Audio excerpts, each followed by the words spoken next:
है कविता एक तिनका। वाचन सरिता तिवारी। इस कविता के माध्यम से कवि अयोध्या सिंह उपाध्याय हरिऔध जी कहना चाहते हैं कि किस प्रकार बड़े से बड़े अहंकारी व्यक्ति का अहंकार एक छोटा सा तिनका चूर चूर कर देता है। मैं घमंडों में भरा ऐठा हुआ एक दिन जब था मुंडेरे पर खड़ा, अचानक दूर से उड़ता हुआ एक तिनका आँख में मेरी पड़ा। एक दिन कवि अपने छत की दीवार के निकट बैठकर स्वयं पर घमंड कर रहा था। वह संसार को, खुद को सबसे बड़ा समझ रहा था। उसे अपने बड़े और शक्तिशाली होने का घमंड था। वह सोच रहा था कि दुनिया में उसे कष्ट देने वाला या आहत करने वाला कोई नहीं है। तभी अचानक हवा के एक झोंके से उड़कर एक तिनका उनकी आँख में आकर पड़ गया। कितनी सुंदर लाइन। मैं घमंडों में भरा ऐठा हुआ अकड़ में एक दिन जब था मुंडेरे पर खड़ा, अचानक दूर से उड़ता हुआ एक तिनका आँख में मेरी पड़ा।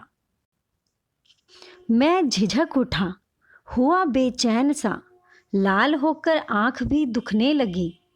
मूठ देने लोग कपड़े की लगे, ऐठ बेचारी दबे पाँव भगी। आँख में तिनका पड़ते ही कवि को बहुत पीड़ा हुई। वह दर्द से दुखी हो उठा। उसे अपनी बेचैनी सही नहीं जा रही थी। दर्द की अधिकता से उसकी आंखें भी लाल हो उठी।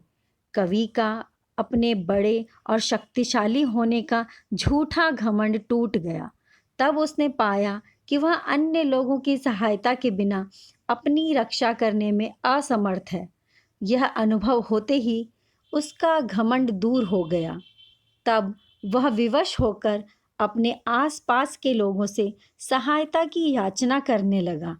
लोगों ने कपड़े के मूठ की सहायता से उसकी आँख से तिनका निकालने का प्रयास किया। मैं झिझक उठा, हुआ बेचैन सा, लाल होकर आँख भी दुखने लगी। मूठ देने लोग कपड़े की लगे, ऐठ बेचारी दबे पाँव भगी। जब किसी ढब से निकल तिनका गया, तब समझ ने यों मुझे ताने दिए, ऐठता तू किस लिए इतना रहा, एक तिनका है बहुत तेरे लिए।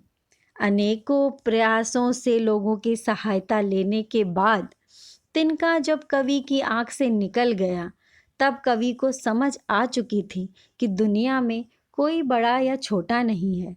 जो व्यक्ति स्वयं पर घमंड करता है, उसका घमंड चूर करने के लिए छोटी से छोटी वस्तु ही पर्याप्त है। कहने का तात्पर्य यह है कि मनुष्य को कभी भी स्वयं पर घमंड नहीं करना चाहिए।